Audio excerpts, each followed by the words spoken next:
DJs used to say they were cooking. I'm cooking, man. I'm cooking.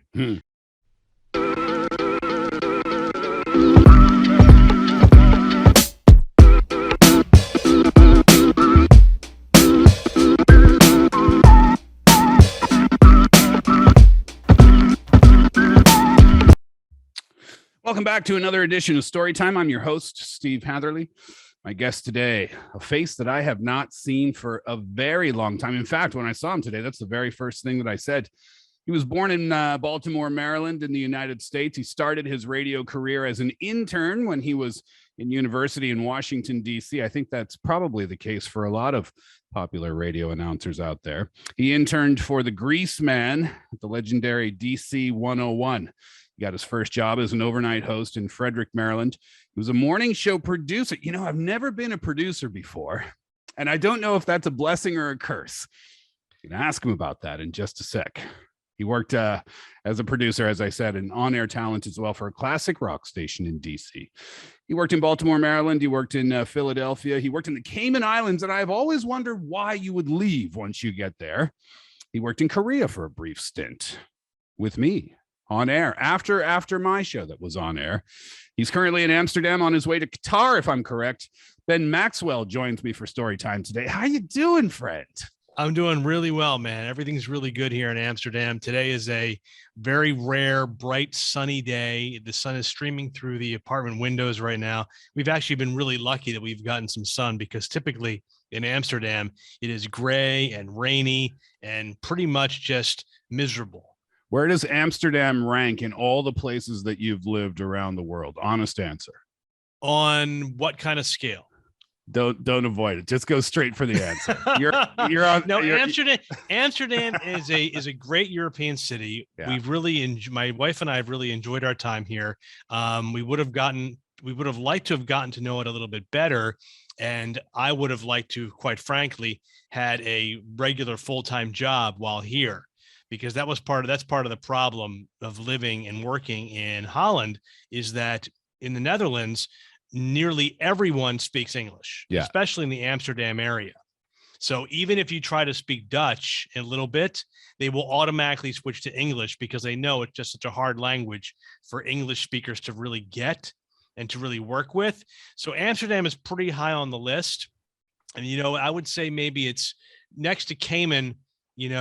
It's probably the best, just in terms of ease of getting around and ease of kind of meeting people and stuff. All right, so let's get going. You and I kind of had different starts to our radio career, where I just kind of fell into it through voice acting first, and then an opportunity opened up. But you went kind of the traditional route, where you started out as an intern. So that leads me to believe that radio was something that was on your list of things to do, if not the thing to do, even from your younger years. Well, when I got started, as a kid, and I knew when I finally got to university that I wanted to be on the radio, I was the kind of kid that had like the DJ equipment and was kind of like, spinning CDs or cassettes, back in the day for like different friends' parties and stuff. So I would go to the parties, set up their stereo system, and bring my little DJ mixer that I'd have with me, that I invested in or just bought with some allowance money. And I would just do that. But then I started getting more into music, and I got more into the radio aspect of it. And when I was in university, I went to GW in Washington, D.C. I happened to be in the student-run radio station by the time a phone call came in asking for a certain professor. And the professor was obviously with the communications department, not the student-run radio station. So long story short, guy says to me, "I'm looking for interns for the Grease Man show. Know anybody interested?" And I said, "Yes, me." And that's how I got an internship at DC 101. People who don't know, who was the Grease Man? The Grease Man was a very popular radio jock in DC. One of the first pseudo shock jocks. There was like Howard Stern, who was like the king of all media and the king of the shock jocks at the time. Howard actually worked at DC 101 before the Grease Man took over. So the Grease Man followed Howard on DC 101, and Grease was kind of edgy. It wasn't as Howard Stern-y. I guess we can use that now as like an adjective or an adverb to describe certain things and aspects of being on the radio. But Grease still pushed the envelope for what it was and for the time that he was there. He used to do a lot of like parody songs and used to sing a lot in the studio, come up with his own little catchphrases. In fact, the story of how he got his name, the Grease Man, was that DJs used to say they were cooking. I'm cooking, man, I'm cooking. But he used to say, I'm cooking with grease. So he became known as the Grease Man. So when you started your internship there, that was kind of a mentor. That was your guiding light, kind of. It was just more the experience of working behind the scenes, because at the same time I was doing my internship at the morning show, where I was waking up at like god awful o'clock to get a metro line, the red line up to DC, where the metro line to Maryland, where the actual station was. So I was also doing stuff off air, like developing my news reader voice and different kinds of aspects of broadcasting, learning about promotions, going to different events, with the intern coordinator who was really big in the community. So that kind of taught me the community aspect of it and the promotions department. Ben, what story are you going to tell us today? I'm going to tell you the story of how I reinvented myself and became wildly popular in Philadelphia for a time. Philadelphia radio. Ben Maxwell, are you ready for story time? Yes, I am. Here we go.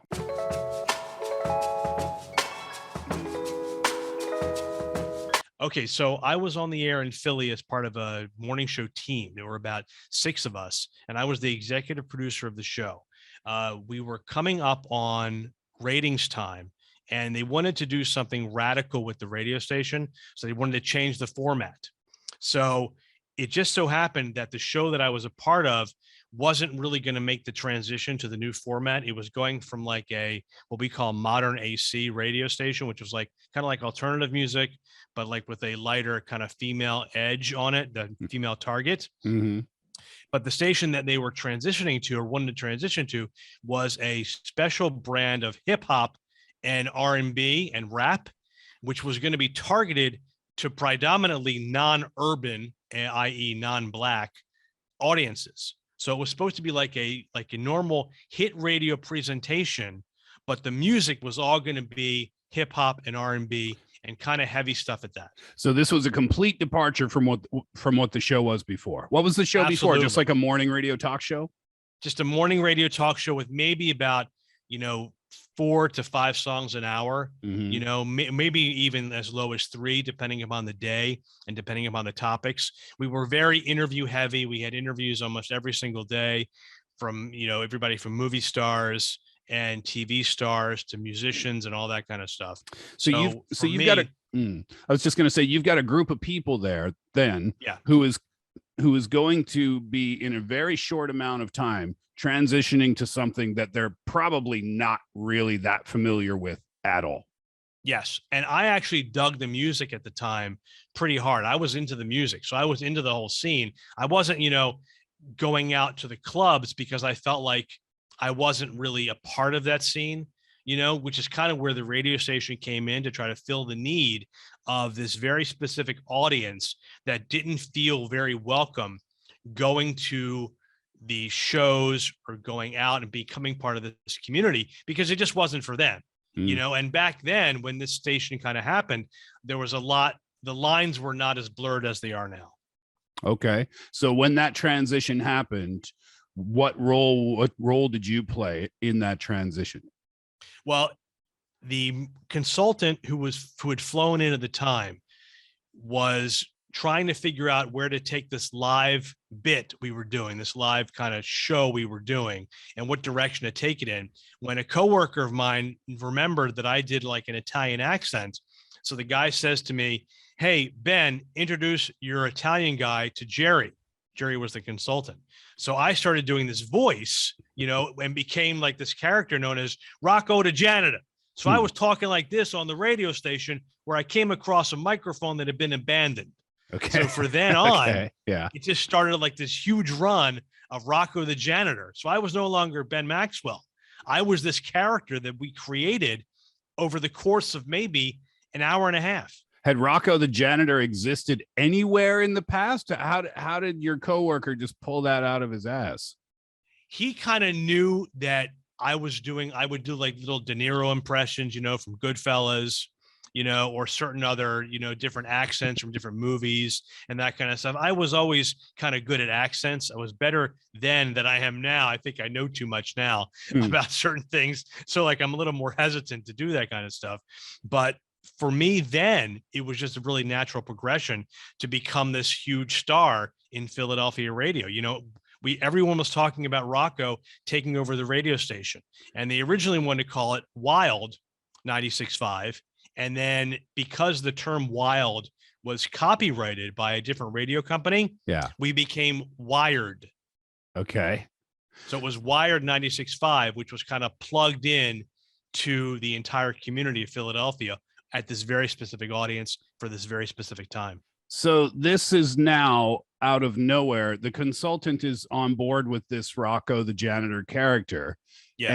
And then the group decides, along with the consultant's advice, all right, this is the direction we're going to take this show.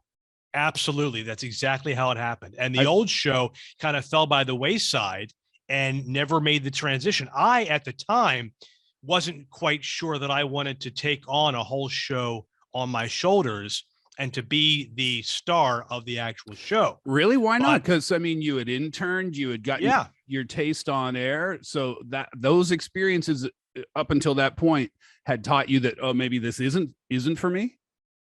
Yes, it was more of a term. And actually, a few weeks before this happened, maybe 2 weeks before this happened, I was talking to my wife, and I remember exactly where I was when I had this conversation with her. I was on my way up the stairs at our house in South Philadelphia, and I remember telling her, I said, Jen, I said, if my lot in life is to be part of a collaborative morning show with somebody else's name on it, then kind of so be it. I was comfortable. I wasn't earning a ton of money, but we were doing okay at the time. And it just seemed like that was kind of where my career was going to head. And I was kind of okay with it.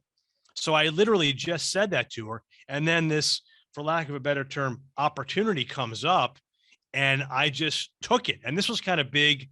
The timing of this was kind of big when Eminem's, 8 Mile was out. Okay. So his song, Lose Yourself, this is your one shot, your one opportunity, all that kind of stuff that people sing. I kind of took that on board because it was like my shot to kind of launch myself into this other side of my career. It's different though, isn't it? Because it's not the same as getting a shot on, if we want to use television news as an example, it's not like, oh, okay, we're going to take you from a medium-sized market and put you in New York City, and this is your chance. That's different because you're not playing anybody but yourself. But in this case, for you were going from being, Ben Maxwell to all of a sudden a character, and a character can either take off or it can fall completely on its face. And if it falls completely on its face, then you're one step forward, 2 steps back. You're in that 2 steps back portion of your career at that time, if this does not go well, correct? That's exactly right. When I was in Baltimore and the show was called Marshall and Maxwell, and the host, my co-host at the time, was the guy by the name of Steve Marshall. So Steve and I kind of worked really well together, and that's kind of how a morning show kind of came up through the ranks. It would be a smaller market, and this is Baltimore. So Philadelphia was a larger market when I went to Philly initially, and the show Marshall and Maxwell broke up because I had this other opportunity that I just couldn't say no to in Philadelphia, being part of this collaborative show. So for me, it was like I took a step forward and then not necessarily a step back from Baltimore to Philly. It was more like a lateral step because going up to Philadelphia was one thing, but my name not being on the show was another. Right.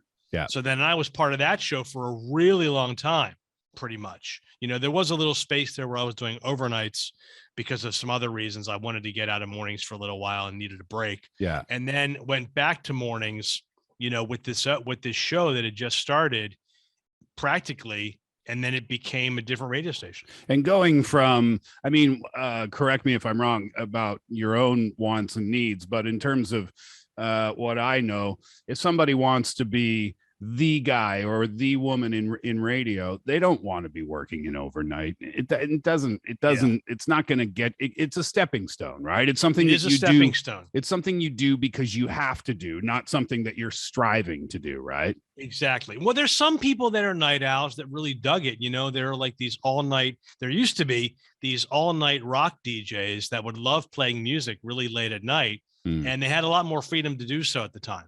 So there was a different aspect that made it kind of attractive to those kind of people, like when album oriented rock, AOR rock, like progressive rock music bands like Yes, and King Crimson and all those kind of bands like that, they kind of had this following, like Pink Floyd, they had like this following of people that would love to work overnights and that really dug it.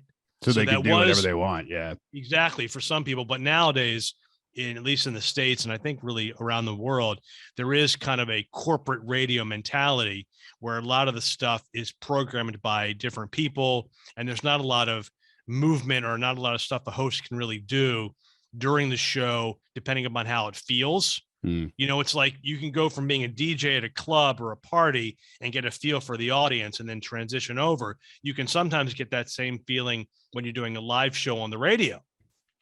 It's rare for it to happen now that you can be so versatile that the people you work with that are putting on the show and the people you work for, will let you kind of sneak in a different song or play something else or go with the flow, depending upon how it's going. So day one comes. Yeah. Rocco, the janitor, is about to make his American radio debut. Yes. You are, tell me if I'm wrong, terrified. It was a process where I used a lot of the tools that I had learned from the host I used to work with and the collaborative effort I used to work with. So there's like a system. It's all about systems. So when it comes naturally, what you need to do to execute a show properly. Like, that you have to do a lot of prep.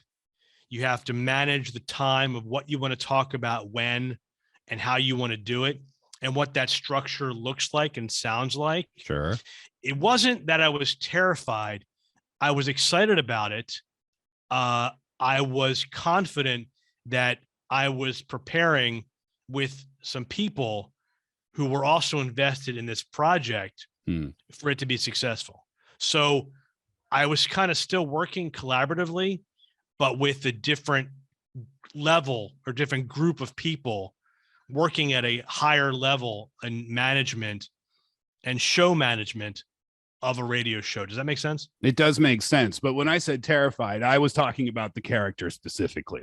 I wasn't talking about the character just came naturally for me at the time, and doing it for so long, and doing it like not as a character at that time, but I could stay in that voice for a while. Okay. Like Rocco voiced all of the different kind of pieces that gets played between the songs. Well, let me talk to Rocco for a second. I'll be a caller, okay? And I've got a song request. So you're the host of the show. You're Rocco. Sure. I'll let you take the phone call. Yo, Rocco the janitor. What's up, man? What do you want to hear? Oh, hey, Rocco. Long-time listener, first-time caller. You're taking song requests there today, yeah?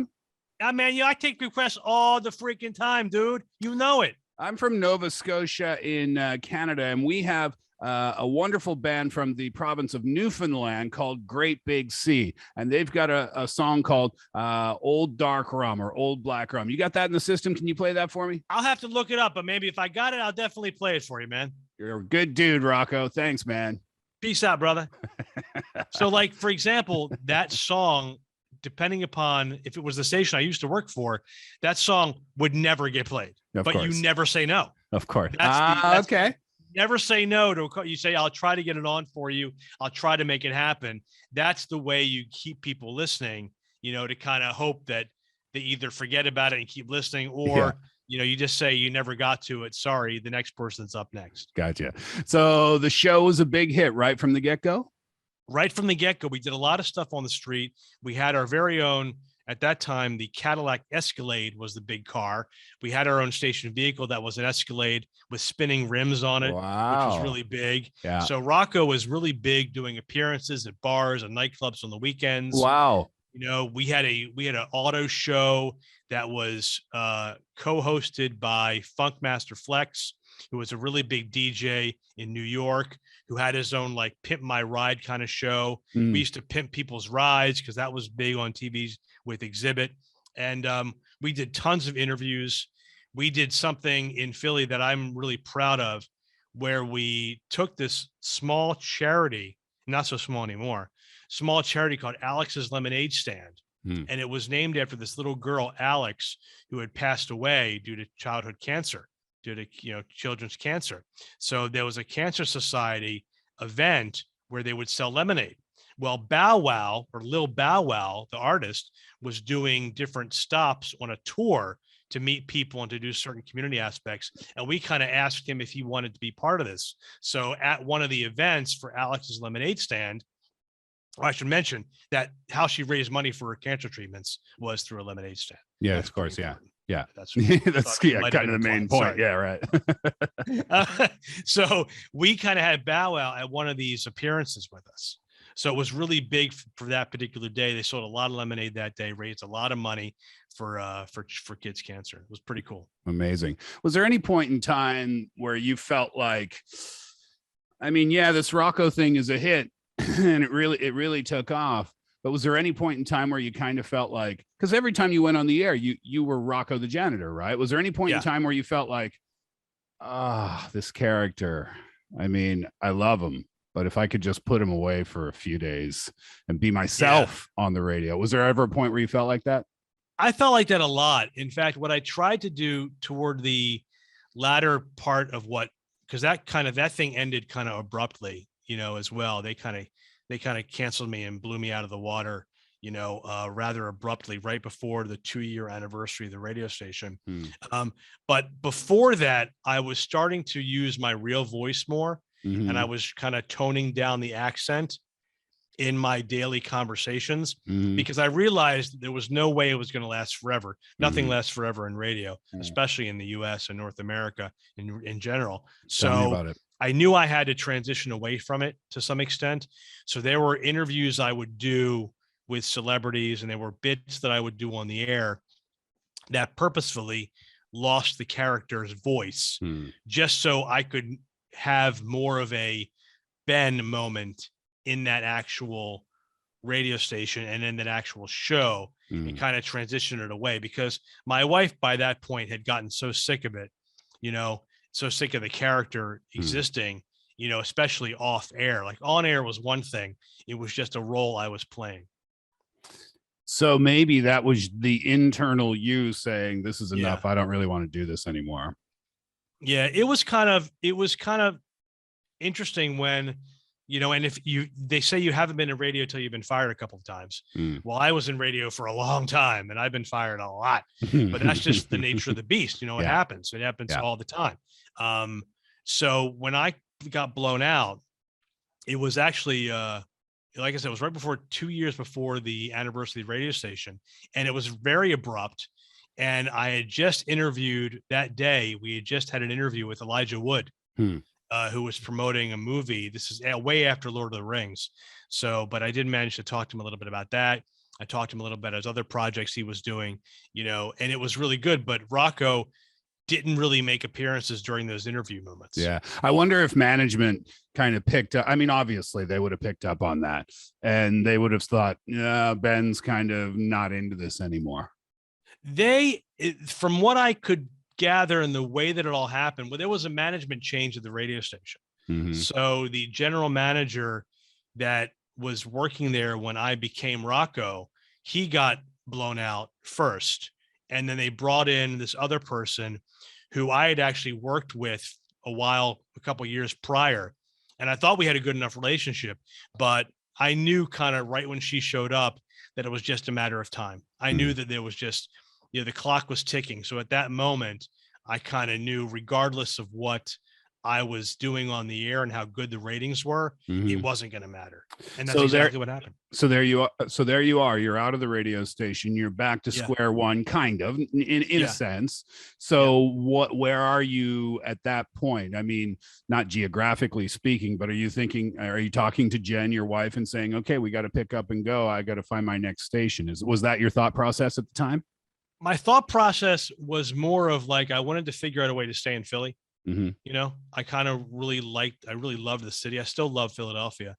You know, it's still kind of like my second or third home, I think, by now. But I wanted to stay in town, and I wanted to stay in town really bad.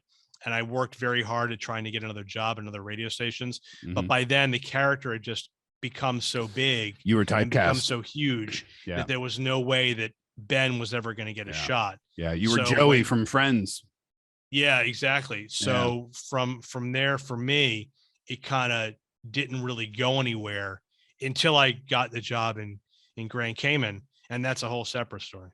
Well, let's talk about that a little bit. Was that the next direct step for you from going from Philly it was actually, I was out of work for about 9 months. Yeah. So I was kind of climbing the walls, not doing a radio show. But I was still remaining active. It's hard, isn't it? Going from doing a radio show every day to then just not doing a radio show every day. Not doing a radio show. You're just kind of looking at the ceiling and the walls going like, who am I supposed to be talking to right now? That's why that's why I started this right away, because I knew if I don't start something like this, I'm going to miss it for sure. And it's going to drive me nuts. So it did drive me nuts. So you were feeling that way. So how did Cayman come to be then? Through a person that I worked with at that radio station at Wired. She was the promotions director. She called me up and said that the promotions consultant, whose name was Paige, she said, Paige just called me and offered me a job in Grand Cayman. How crazy is that? And I said, that's not crazy. That's awesome. Do they need a morning show? So she said she'd ask, and one thing led to another. And kind of quickly, I was on the phone with the guy who was the GM of this radio station in Grand Cayman in the Cayman Islands. And we both clicked, and I was on a plane about a month and a half later. Jen had managed to kind of pack up the house and put it into a storage space. And we were in Cayman for a long time. Wow. How was it doing radio in Cayman versus doing radio in Philly or in Baltimore? It was different. It was different challenges. You know, we would say near the end of my time in Cayman, when I actually had to leave, because Cayman had a rollover policy that was like 7 years. So you could only stay in the country and work for 7 years before you had to take what's known as a break in stay. You know, it was just a term limit that they had. So I stayed there pretty much all my entire 7 years. But when I first got there, we would talk about Cayman's challenges, and we came up with the phrase, you know, life is life, no matter what the latitude. Okay. So no matter where you go, there are things that are gonna get on your nerves about the place you are. And kind of my mantra is, the meaning of life is to find a place to exist where the stuff that goes on bothers you the least.